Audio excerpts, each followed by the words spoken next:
So 2015 is almost over and we are getting ready for 2016. A lot of people are getting there. They're focusing on New Year's resolutions and saying, what am I going to do next? And my intention for you is to make this 2016 the foundation for a successful remainder of your life, to really be the catalyst for you to change and take your life to the next level.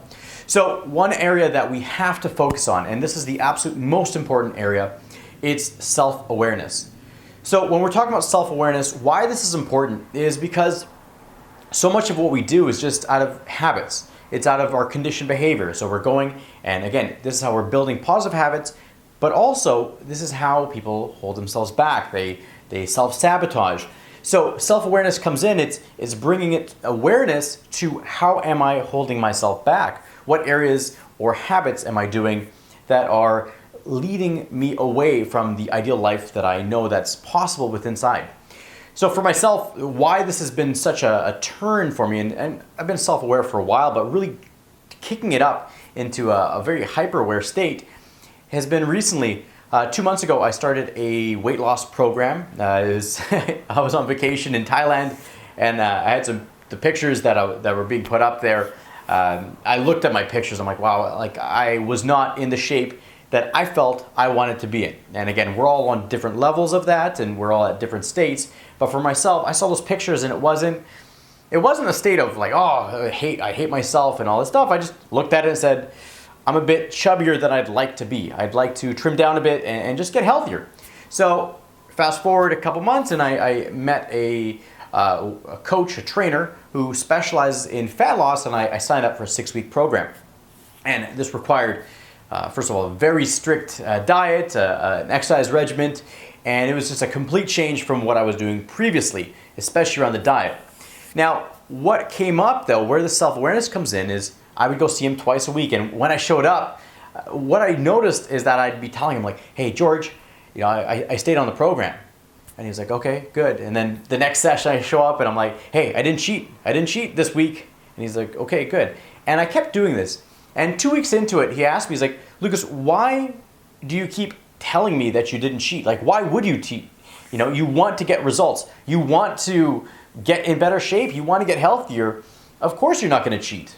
And for me, it was really bring it to the forefront that one, yeah, absolutely. If I was committed to this goal, then cheating should not be the central theme to it. But for myself and the self-awareness, what it really brought to the surface was the fact that I was looking for third-party validation. I was looking for him to say, Lucas, great job. Like, I'm proud of you. I'm happy that you stayed on the program and that you didn't go off the program. And you didn't cheat on your diet plan or your exercise plan. And what it did is it really brought it to my awareness, to my attention that, yeah, there's certain areas of my life that I am seeking that third-party validation, and making that shift, making that conscious decision, because when it's right in front of you like that, you make a decision. You say, okay, do I want to continue doing this, or what can I do instead? And for myself, that was the moment where I decided to say, you know what?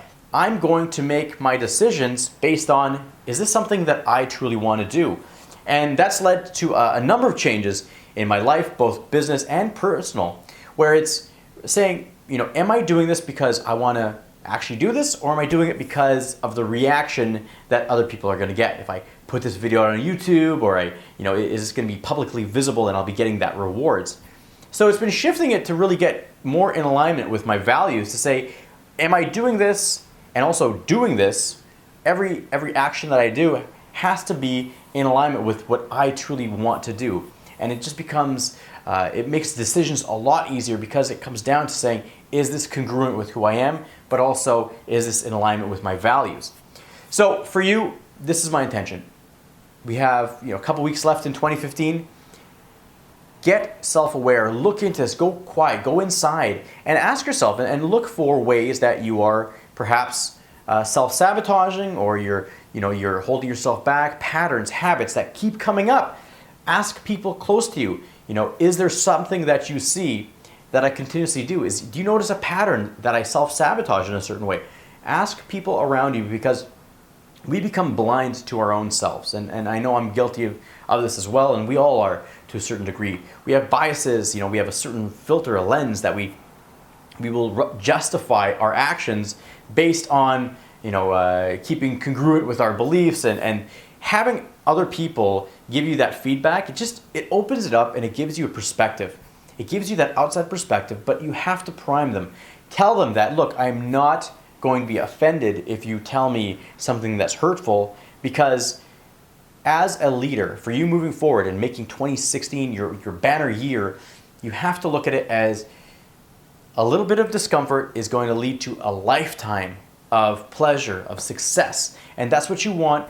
Go to the people closest to you, get their feedback, and also go inside yourself and ask, how am I holding myself back?